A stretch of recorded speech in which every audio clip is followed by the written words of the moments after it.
So as you know, lately, Elon Musk, the Tesla CEO, has been snuggling up to Donald Trump. This is a massive move to try to save himself and his companies from total financial failure. What's going on? And I want to show you guys some details coming from JP Morgan. Says here, Tesla could lose 40% of profits under Trump. JP Morgan estimates, and this is on January 3rd, 2025, just today. And basically the question is, will Donald Trump destroy Elon Musk and Tesla? Check out this note from JP Morgan. It says here, the slowing of deliveries, right? So Tesla's slowing, they're not growing like they were, even ahead of likely subsidy removal, meaning that, right, Trump wants to cut everything. So that includes subsidies to Tesla. Remember, Elon Musk depends on you, on your help, and that not becoming anymore, right? Subsidy removal. And they also say here, we think it has the potential to refocus investors on the deterioration, right? So the company's decline, deterioration in deliveries, revenue, gross profit, EBIT, EPS, and free cash flow estimates across all periods. Basically, Tesla's failing, and Elon Musk needs your help, right? It's like, save me, Donald Trump. You're my only hope. And that's why they're hanging out together. Again, this is the headline. Tesla could lose 40% of profits under Trump, JP Morgan estimates. Now, what do you do if you're Elon Musk? Well, you start selling your gateway to Mars. And I showed you guys this before. This is actually Fox News. You think I'm just making random stuff up? This is Fox News, right? Elon Musk is essentially trying to sell you pipe dreams and keep the pyramid scheme going. And just today, this is what Elon Musk has to say about Mars. He says, no, we're going straight to Mars. The moon is a distraction. Mass to orbit is key metric. Thereafter, mass to Mars surface. The former needs to be the megaton to orbit per year range to build a self-sustaining colony on Mars. And that's today that Elon Musk is tweeting, guys. Forget about the moon. Let's go to Mars. And I just want you to think about this logically. Like, this is how ridiculous it is. It's basically smoke and mirrors. Essentially, what he's telling you is, well, we can't actually go to the moon, but we're going to pretend like we go to Mars.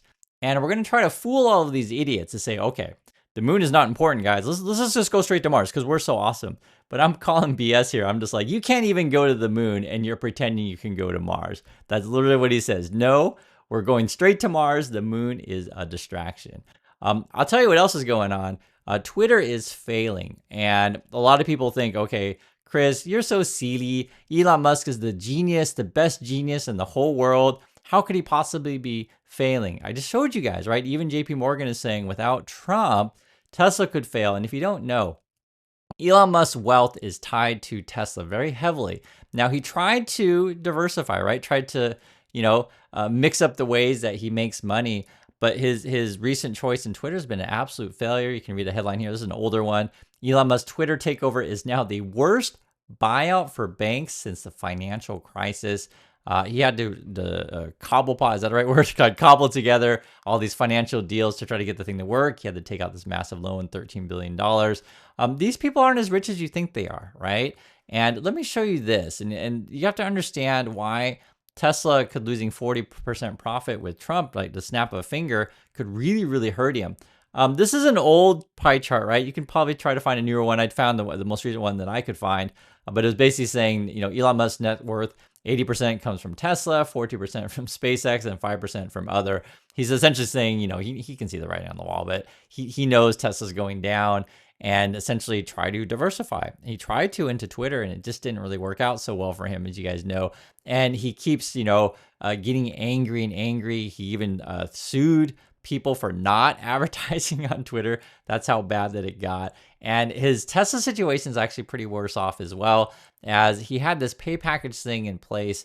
And there was a judge in Delaware that's like, yo, you completely cheated shareholders. You and your board that you have in your pocket weren't playing fairly, and he's blocked from his pay package. Now, there's fighting that in court. We'll see what happens with that. That might be another reason why you're snuggling up to Trump, to try to get the courts on your side.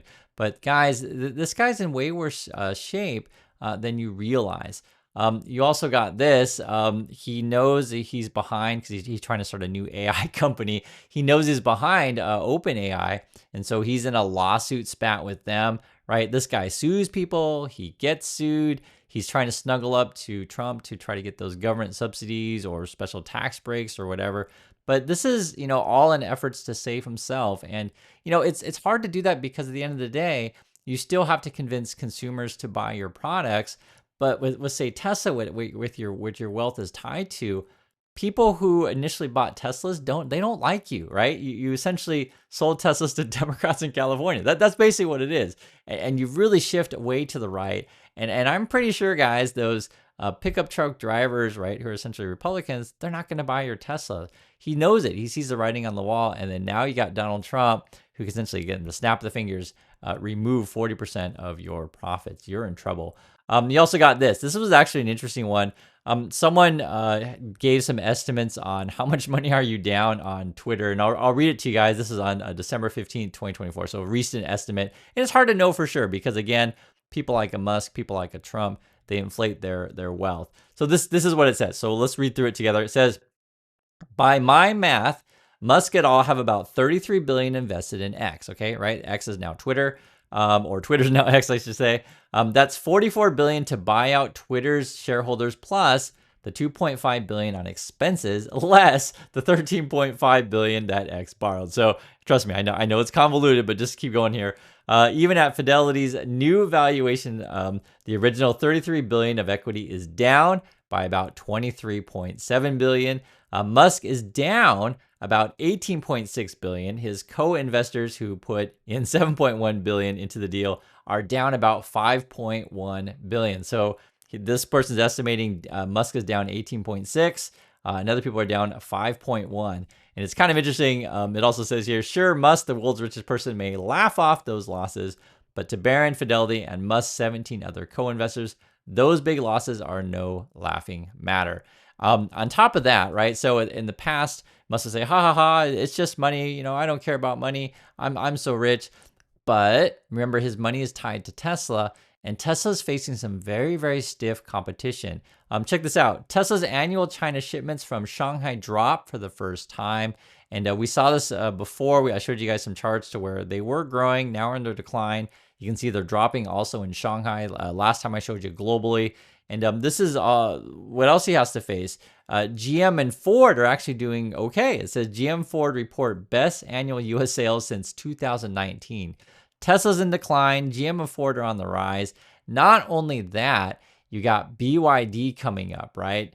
And essentially, if you don't know, BYD is a Chinese car company.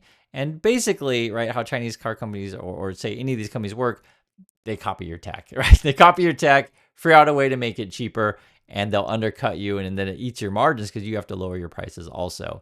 So what is Tesla doing, and what is Elon Musk doing to save his companies? Again, he's snuggling up to Donald Trump, trying to save that subsidies. I personally don't think it's going to happen because, remember, Trump needs to cut everything. He wants those tax breaks for the rich people. He also has friends with big oil, right? Trump is friends with big oil. That's essentially what the Republicans are. So, if you're Trump and you're looking at, say, for example, Ford and GM, you actually want them to continue making regular cars, right? You don't really want electric cars because regular cars use gas, right? You guys know this. And so this is sort of the bind that he's in. And then you got Musk like, hey, what about my electric cars? What about my subsidies? But I just don't think they're going to stick around. And so Tesla's trying to change their story and saying, guys, we're not really a car company anymore. We're a software company. We're a robot company. We're a technology company. Now, I just want you to let that sink in, right? They're trying to transition from cars to now robots and I guess software. And if you don't believe me, this is one of the Tesla stock promoters Elon Musk employs, essentially pays a lot of these people on his platform to promote a bunch of nonsense as far as he's the king. And some people say, Chris, isn't this guy a robot? No, Farzad's a real person. That's what he looks like. And this is what he says just yesterday. Given the developments with FSD and Tesla Bot, that's the humanoid robot, the quarterly delivery numbers are inconsequential, right? So forget about worrying about cars, just focus on robots. As long as Tesla continues to exponentially improve FSD, which will provide core technology for the bot, they'll win a lot, right? And this is essentially what they're trying to sell you is these robots that are going to serve drinks in your home. This is the official Tesla communication of robots in your home, guys. I think everyone's gonna have to get them. That's what the Farzad and the pumpers are all gonna say. And I have to bring this up because remember just a couple days ago, the lieutenant general, right, retired, was saying, "Yo, Elon Musk is a security risk because of his dealings with China and Russia, and basically China any moment because they own Musk, right? He had to make this big deal at the Shanghai factory. They can ask for technology at any moment. And I want you to think about this. Just think about it for a minute. If Elon Musk and Tesla and all the fanboys are saying, hey guys, we're no longer a car company, we're now a software company, right? We're all about AI. And if China's got essentially their fingers and can, make Musk jump as high as they want him to, what do you think is going to happen if their whole net worth and all of their valuation is based on software? What do you think is going to happen? What do you think the Chinese government's going to do? I think you guys know this, right?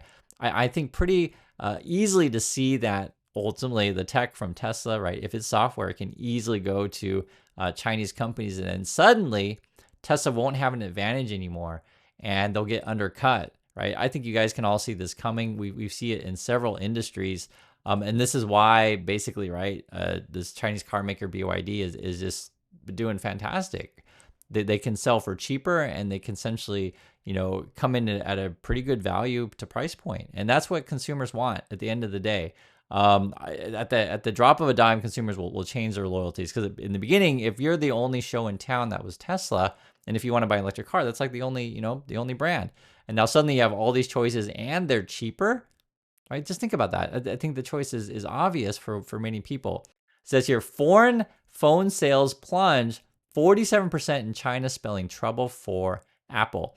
I always talk about the Apple stuff with you guys because it's important to track these kind of things. It affects all of us, right? So let's say, you have a job in USA and you say, oh, I don't have to care about the rest of the world, but it matters. It matters because all the big companies these days are global, right? And even if you don't work for Apple and if you don't work for Tesla, other people do, and they need their companies to make money so that they can take their money and spend money at your company, right? We're all connected, and you're looking at, again, more competition and decrease of an overall pie.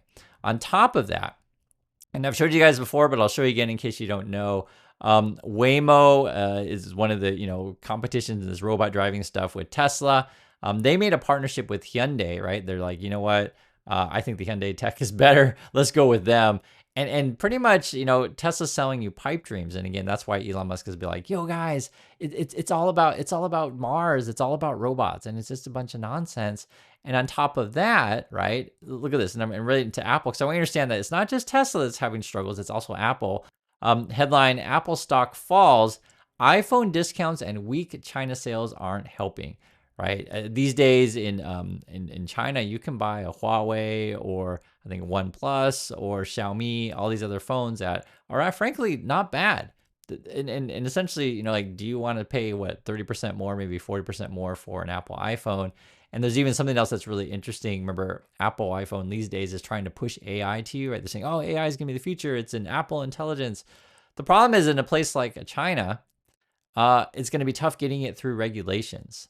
That is something that is very, very different, say in the USA. In China, right? There's no Twitter, there's no YouTube, these kind of stuff. When you're talking about access to information, or talking about asking AI questions, and if you ask sensitive topics of like, hey, is the Chinese government corrupt, right? Like you've got to sort of remove all of that kind of stuff from the answers, and that may take time, or in fact, it may never happen for them. AI maybe how these things are trained may never work in places like China. On top of that, and this is something I want you guys to think of the whole picture. Remember, Elon Musk is trying to sell you robots and cars and all this kind of stuff. Okay, all this electricity, but where's the power going to come from? Who's going to power all this AI? I mean, I see this headline just coming yesterday. U.S. energy markets on edge as polar vortex set to deliver deep freeze. Right?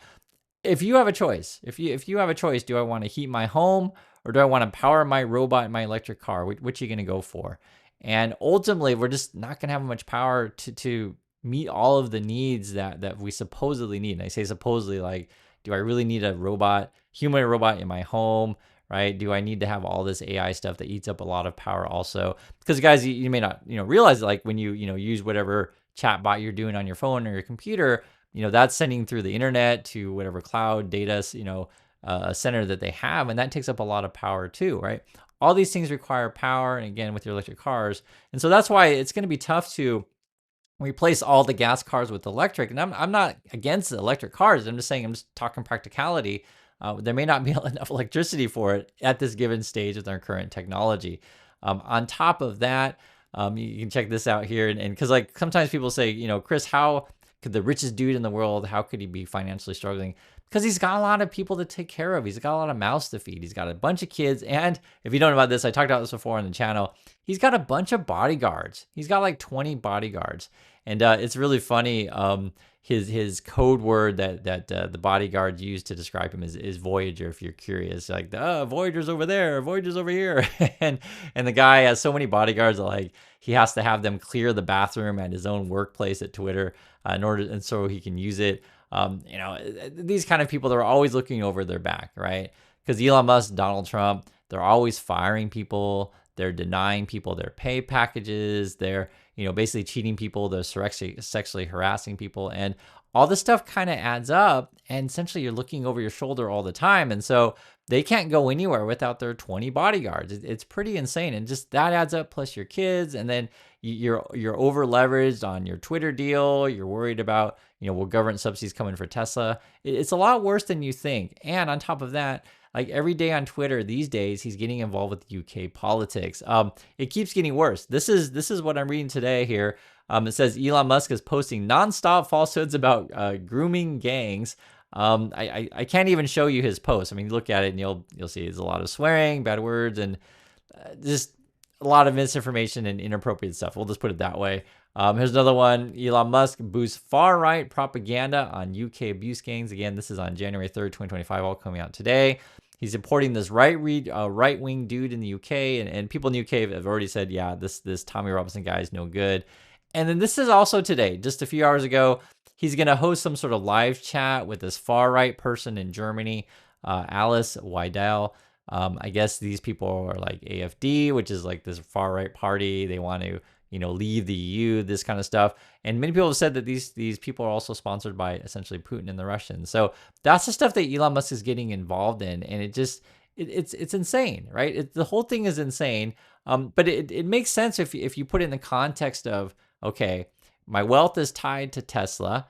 Trump could remove 40% of my profits. I see my sales are deteriorating, right? That's coming from JP Morgan, and we're frankly in trouble. And Elon Musk is biting off more than you can chew, to be perfectly frank. He knows Tesla's failing, so what do? You try to form new companies, try to do a new pyramid scheme / Ponzi over there. This one's called XAI, and I guess they're developing an app for the phone, but it's heavy competition in this space, right? OpenAI is already the leader, so that's why you're suing. You have many companies in this space. You're trying to raise money for this thing, and I guess they've gotten $6 billion. They're pretending this thing's worth $40 billion, but it's all smoke and mirrors. And if this guy were as rich as he says he was, then why are you out raising money from other people? Why don't you just, use the cash you have on hand? He probably doesn't have as much as you think he does. That's why he's out raising money and sort of inflating the values of his stuff. And of course, this Elon Musk we're talking about, they're late even on their XAI technology, right? So it's all about making these big promises. Don't worry about delivering. You just make more promises and hope that the people that are giving you the money don't understand anything that you're talking about anyway. And then it's kind of like, hey guys, forget about the moon. Let's go to Mars.